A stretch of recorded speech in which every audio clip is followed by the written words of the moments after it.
los vídeos anteriores hemos dedicado el contenido en un primer vídeo a presentar algunos conceptos elementales de la economía, como qué es una economía, qué es la economía, entendido como ciencia social que estudia la elección individual. Hemos presentado la idea de mercado y también las ramas en las que se divide la economía como ciencia social, microeconomía y macroeconomía. En un segundo vídeo hemos presentado brevemente los 4 principios que rigen la elección individual. Recuerda, la economía es la ciencia que estudia la elección individual. Hemos hablado de la idea de escasez, que es lo que nos obliga a tener que elegir, escasez de recursos y escasez de tiempo. Hemos presentado también el concepto de coste de oportunidad como el verdadero coste relevante para la economía, para estudiar las decisiones que se adoptan y que interesan a la economía. Hemos presentado también la idea de margen, análisis marginal, es decir, las decisiones en economías que importan son las que se toman en el margen, es la forma de aproximarse a las elecciones individuales. Y hemos presentado también la idea de que las personas tendemos a aprovechar las oportunidades que se nos presentan para mejorar, y eso tiene que ver mucho que ver con la idea de incentivos como recompensas para cambiar o modificar nuestros comportamientos, y tiene que ver también con la posibilidad de diseñar e implantar esquemas de incentivos que modifiquen comportamientos individuales. Bien, en este vídeo, en este tercer vídeo dedicado al tema 1, vamos a centrarnos en los principios que rigen la interacción entre los individuos. Recuerda que vivimos en sociedad y que una economía habíamos definido como el sistema que sirve para coordinar las decisiones individuales. A falta en ausencia de un controlador general que decida por todos nosotros qué producir y qué consumir, el mercado no necesita de ese tipo de supercontroladores, en lo que puede funcionar por sí mismo en la mayoría de los casos. Por tanto, son las decisiones individuales las que van a determinar la producción y el consumo. Esos 5 principios de la interacción individual son los que están aquí presentados y que tienes recogidos en el texto que está recomendado, que se utiliza como básico en este curso.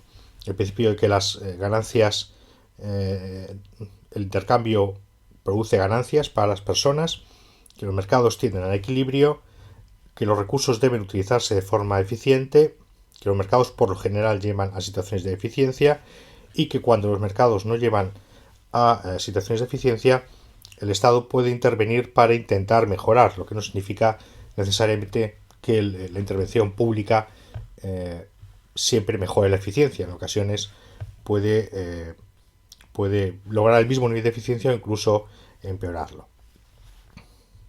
Y hablamos de las interacciones porque vivimos en sociedad, es decir, si todos fuéramos como este náufrago, una especie de Robinson Crusoe que vive solo en su isla, no necesitaría interactuar, no podría interactuar con ningún otro individuo, por tanto las decisiones serían solo las que él tomara, las decisiones relevantes, no habría interacción con otras personas, tendría que ser autosuficiente, producir para él y consumir solo él, no habría intercambio con nadie y por tanto no tendría sentido hablar de esos 5 principios que vamos a presentar hoy, pero la realidad no es así.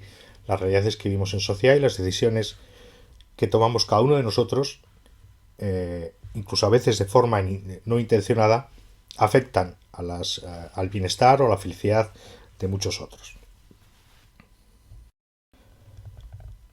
Vamos a comenzar con el primer principio, la idea de que el intercambio genera ganancias. Y vamos a hacerlo tomando como punto de partida esta imagen de un capuchino, de una conocida cadena de cafés, para pensar sobre las posibilidades que tendríamos cada uno de nosotros para generar y producir todo lo necesario para disponer de este capuchino, con la misma calidad, la misma presentación, la misma cantidad, etcétera. Bueno, posiblemente no sería posible poder producir por nosotros mismos algo tan sencillo como esto. Necesitaríamos fabricar nuestra propia taza de café, necesitaríamos cultivar, recolectar, tostar y moler el café que se utiliza para este cappuccino. Necesitaríamos cuidar, ordeñar, procesar la leche que sirve para hacer la crema del cappuccino.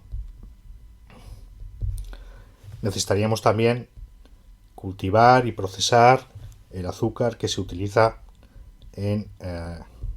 para endulzar este tipo de bebidas. Bueno, algo muy sencillo que no tiene grandísimos secretos para preparar, pero que no podemos producir por nosotros mismos. ¿Por qué podemos tomar un cappuccino como este, como tantos otros productos que consumimos a diario? Pues porque personas individuales han tomado las decisiones para disponer de una taza, para tener café, cultivar, recoger, moler y procesar el café. Lo mismo con la producción de la leche y lo mismo con el azúcar. Y además alguien ha creado un negocio para servirlo y que podamos tomarlo en cualquier momento y a un precio relativamente bajo. No es un producto especialmente caro. Bueno, podríamos intentar hacer todo eso. Podríamos intentar ser como el Robinson Crusoe de la pantalla anterior, como un náufrago que tiene que producir todos los bienes y servicios que quiere consumir, pero eso no sería posible. Sería altamente costoso. Por eso, esas son las ganancias de intercambio. Alguien decide producir un determinado bien y servicio, se especializa en la producción de ese bien y servicio, y ese intercambio de los bienes que él produce, por parte de esa especialización, produce ganancias para todos. Produce ganancias para el consumidor, que puede consumir finalmente ese cappuccino, produce ganancias para la empresa que lo comercializa, etc. Por tanto, la principal idea es que el intercambio produce ganancias, el intercambio exige de la especialización de las personas en producir, en generar determinados bienes y servicios, y que intercambiarlos genera ganancias para todos, para el que consume y para el que lo produce. Bueno, te recomiendo que leas el primer capítulo del libro El economista camuflado de Tim Harford, donde utiliza en parte ese ejemplo del cappuccino del que hemos hablado antes. Él lo hace con más detalle y te puede servir para concretar esta introducción. La idea de la especialización como forma para generar ganancias y para generar en última instancia el comercio no es reciente. Adam Smith en 1776 ya la incluye en su libro La riqueza de las naciones, cuando describe la fábrica de alfileres, donde ya no hay una persona que fabrique todo el alfiler, sino que hay varias personas que se dedican a fabricar cada una de las partes de un alfiler. Un alfiler es mucho más sencillo que un cappuccino, ¿no? Pero describe con detalle cómo uno corta el alambre, cómo otro lo tensa, cómo otro construye la cabeza del alfiler, cómo otro une cabeza y el alambre, etc. Y desde ahí, a partir de ese ejemplo bastante ilustrativo, pues concluye que la especialización genera ganancias, ganancias para todos, beneficios para todos, genera más bienestar para la sociedad. Por tanto, decisiones individuales que interactúan, que se conectan, generan ganancias para todos los que participan en ella. El segundo principio que vamos a presentar es el de que los mercados tienden al equilibrio, lo que no quiere decir que los mercados siempre estén en equilibrio, pero sí que los mercados tienen una tendencia casi natural a buscar el equilibrio. El ejemplo que se utiliza en el manual recomendado en este curso, de las cajas registradoras en un supermercado. No es exactamente la idea de equilibrio de mercado, pero ilustra de forma muy aproximada lo que ocurre en esa tendencia hacia el equilibrio o búsqueda del equilibrio por parte de los mercados. El ejemplo es, hay varias cajas registradoras abiertas en un supermercado, cada una con su cola formada. Cuando una de ellas disminuye notablemente la cola en el número de personas, se produce un ajuste de las otras colas hacia esa cola que ha perdido clientes.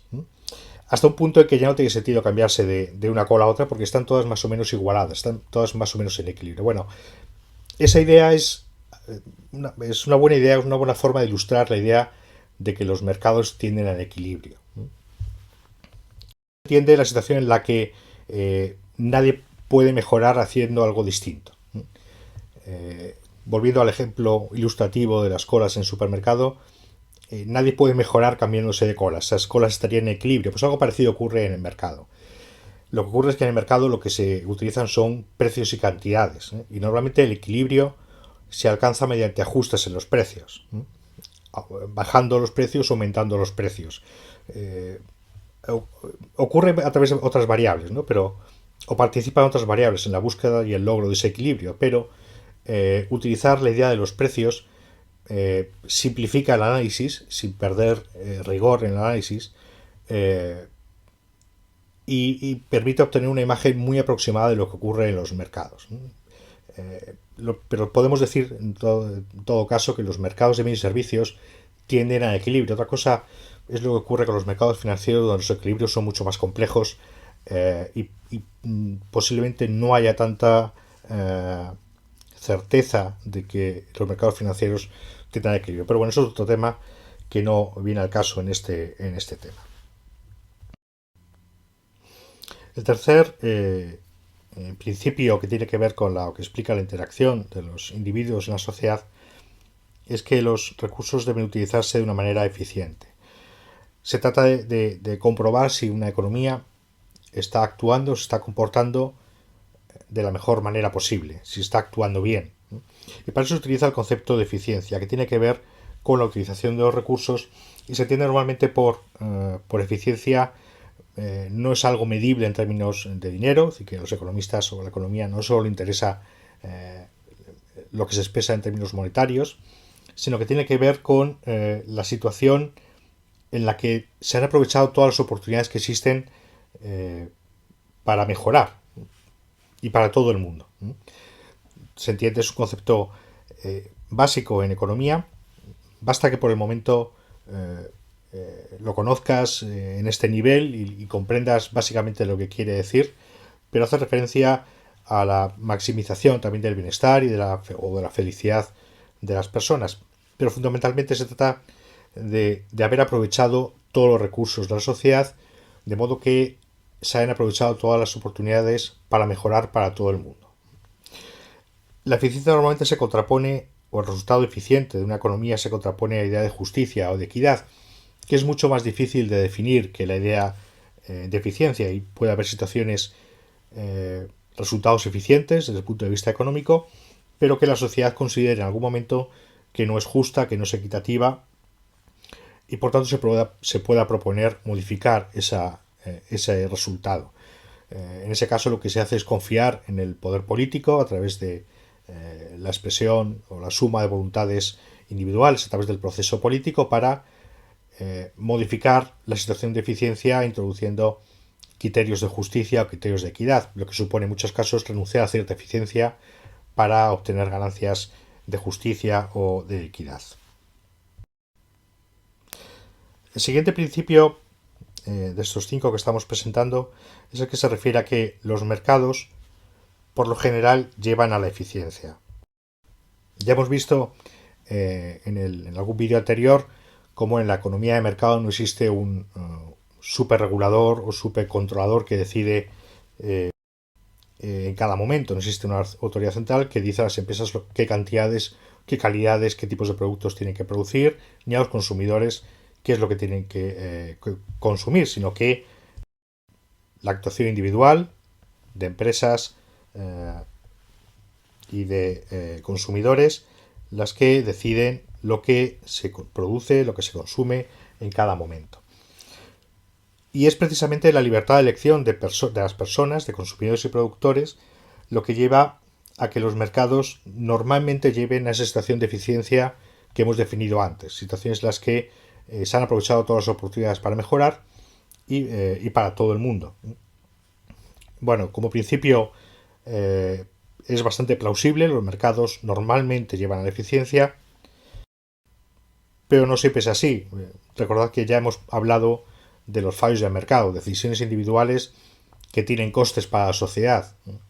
Decisiones individuales como, por ejemplo, el utilizar vehículos de motor que usan combustibles como el petróleo, derivados del petróleo, y que generan efectos externos para la sociedad. En ese caso se habla de fallos de mercado. La situación no es eficiente, hay costes que no están recogidos plenamente por el sistema de precios de mercado, y esto es lo que justifica en muchas ocasiones la intervención del sector público del Estado regulando o prohibiendo determinados comportamientos. Y eso nos lleva al último principio de estos 5 que hemos estado viendo. El Estado puede intervenir para intentar mejorar el bienestar de la sociedad. Eso no significa o no debe adoptarse como dogma el hecho de que la intervención del sector público siempre sea mejor que la del sector privado.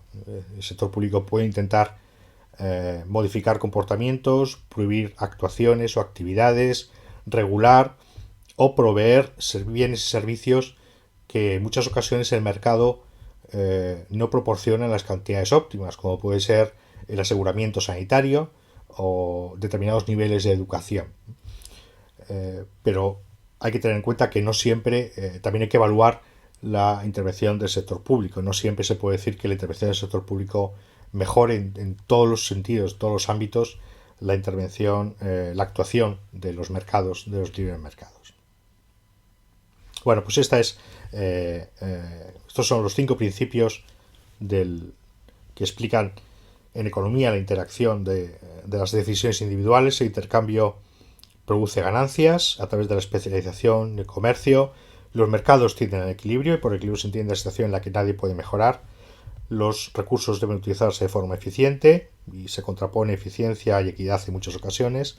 Se entiende que los mercados llevan a la eficiencia, normalmente llevan a la eficiencia, y cuando no es así, los estados, el sector público, puede intentar mejorar la situación interviniendo en la economía, regulando o mediante el aseguramiento o la provisión de determinados bienes y servicios.